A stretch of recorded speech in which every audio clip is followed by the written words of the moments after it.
This cat is not mute now. He stopped crying only after the day the person he trusted most drove away forever without him. Before that roadside silence, his voice filled every morning, every empty bowl, every lonely doorway, like a tiny heartbeat asking life to answer. He called for breakfast, for warmth, for arms, for footsteps returning home, because meowing was how he proved he still belonged somewhere. Each sound said the same small prayer. I am here. I am waiting. Please notice me. Please choose me again today too. Then one ride ended wrong, one door closed, one engine pulled forward, and his loudest cries suddenly had nothing familiar left to follow. He screamed at the shrinking car until the road blurred.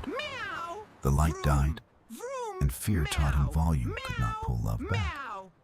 When night covered the pavement, his throat kept working past pain, because hope can sound desperate when it still believes someone will return. But nobody came. And that was the moment his silence began, not in his body first, but deep inside his broken trust. After that, he still searched dumpsters, walls, and shadows. Yet every day he carried a new habit that hurt more than hunger. Sometimes he opened his mouth exactly like before, then stopped halfway, as if the memory of being ignored sealed the sound shut. Sometimes a passing engine made him whip around so fast you could almost see the old hope rise before crashing again down. He would sit for hours facing one road, not because he loved waiting, but because grief keeps returning to the place it started. And when gentle paws or noses approached, he stepped away, not meaner than before, and only quieter in the part that once trusted closeness. People might call that aloofness, but it is closer to heartbreak, because abandoned animals often protect themselves by lowering every signal that needs response. A cat learns through patterns, and the cruelest pattern he learned that night was simple. Call loudly, wait deeply, and still be left. So he did not lose his voice like a broken instrument. He buried it like something precious that had already failed to save him. Silence became safer than asking, because silence cannot be rejected twice, and a wounded cat will often choose numbness over another unanswered plea. Even his body changed around that lesson, moving lower, resting lighter, flinching sooner, as though disappointment had rewritten the way he occupied space.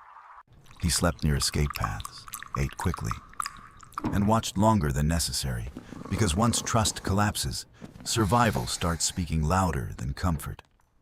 What looks like independence in abandoned cats is often exhausted caution, the kind built when attachment once felt certain and then vanished without warning.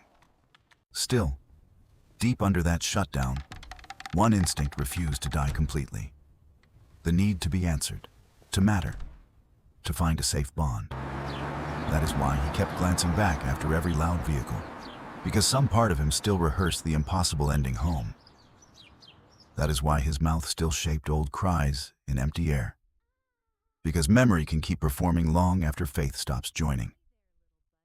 And that is why he feared comfort too, because being soothed can reopen longing, and longing is dangerous when loss already taught its lesson. For a long time, his life became pure function. Find scraps, find cover, leave first, feel little, survive the hours until morning.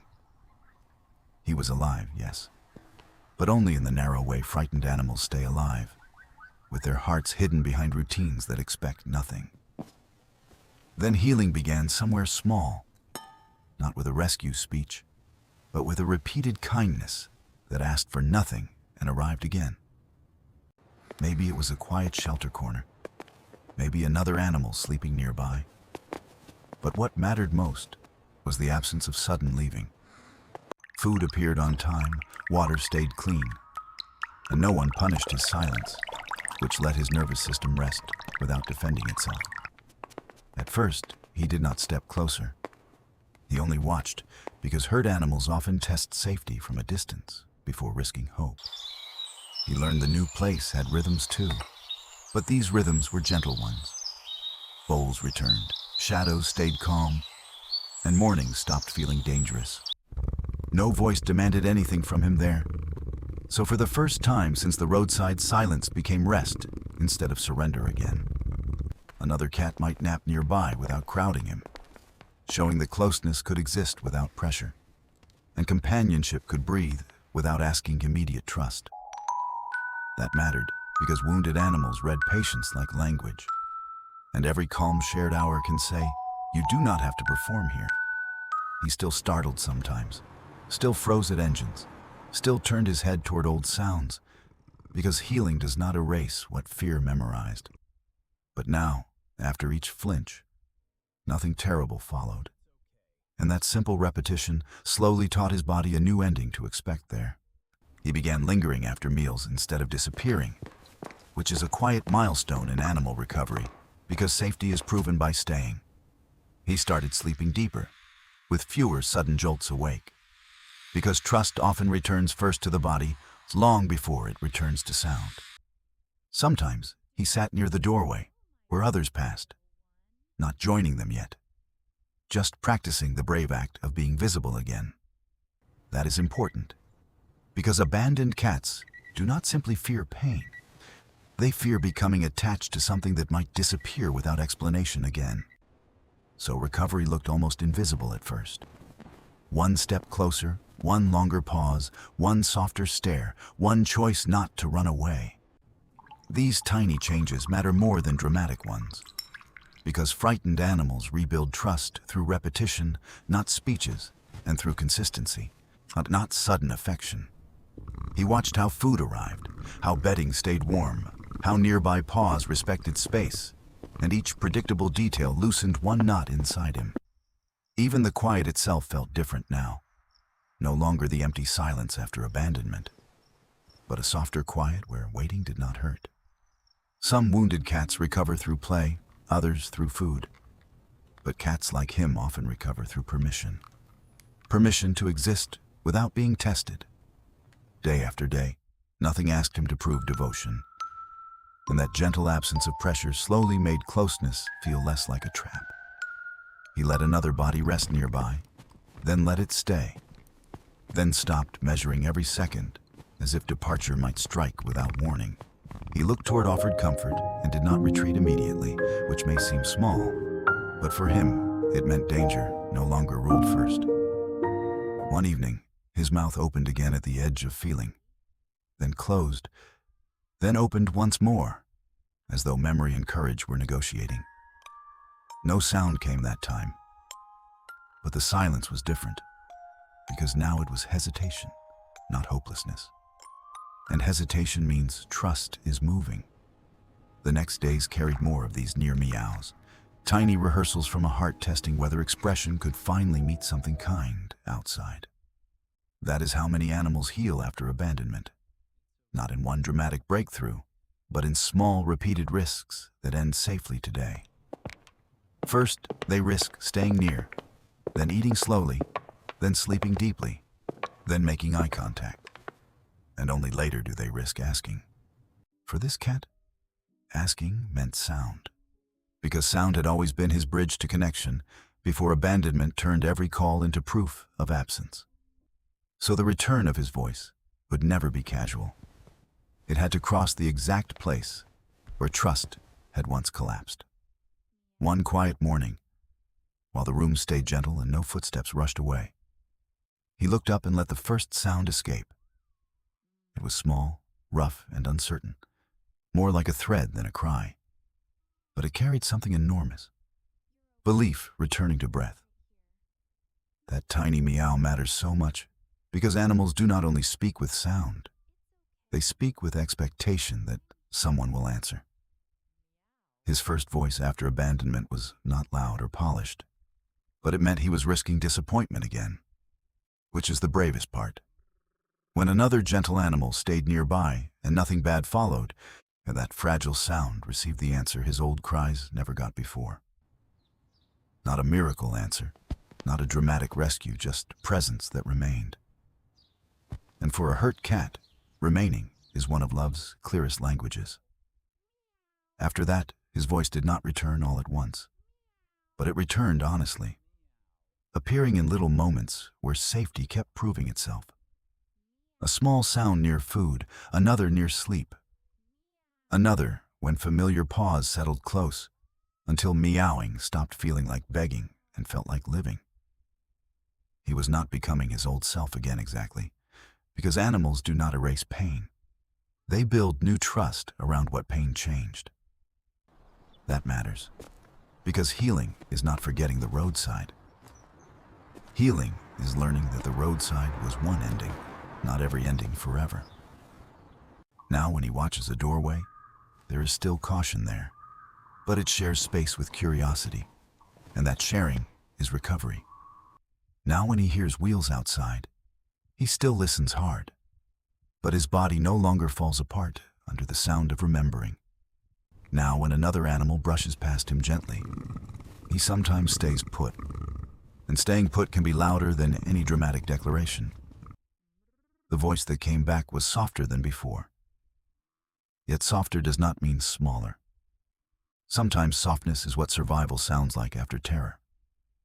He no longer meows to prove he exists. He meows now because some part of him believes existence may finally be welcomed. That change is the deepest one. Not louder sound, but restored expectation. The quiet return of faith that expression can meet care. For abandoned animals, silence is often not emptiness at all. It is a shield built from the memory of unanswered need alone. And when that shield slowly lowers, the first sign may not be sound, but smaller fear, slower breathing, and longer moments near warmth. By the time a cat like him meows again, recovery has already been happening quietly for days, weeks, maybe even months beneath notice.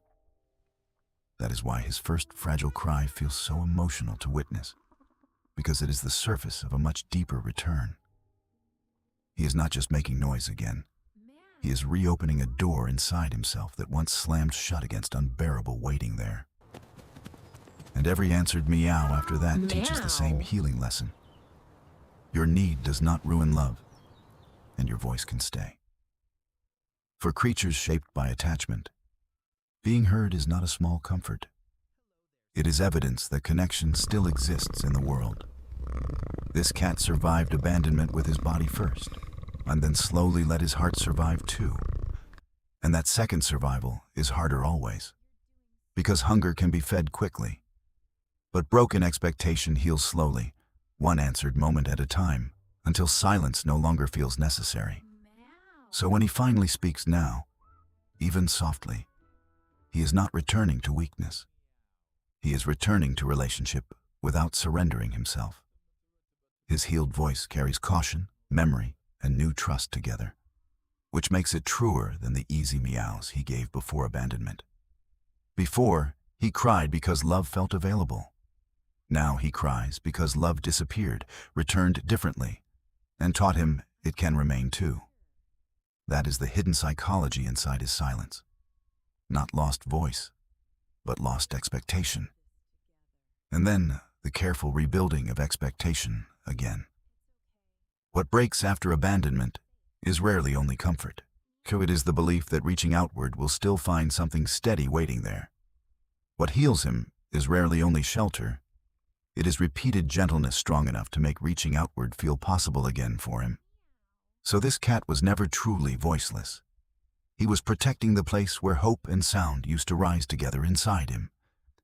And the day he meowed again, even faintly, was the day his heart decided being heard might still be worth the risk. That is why his smallest sound can make people cry.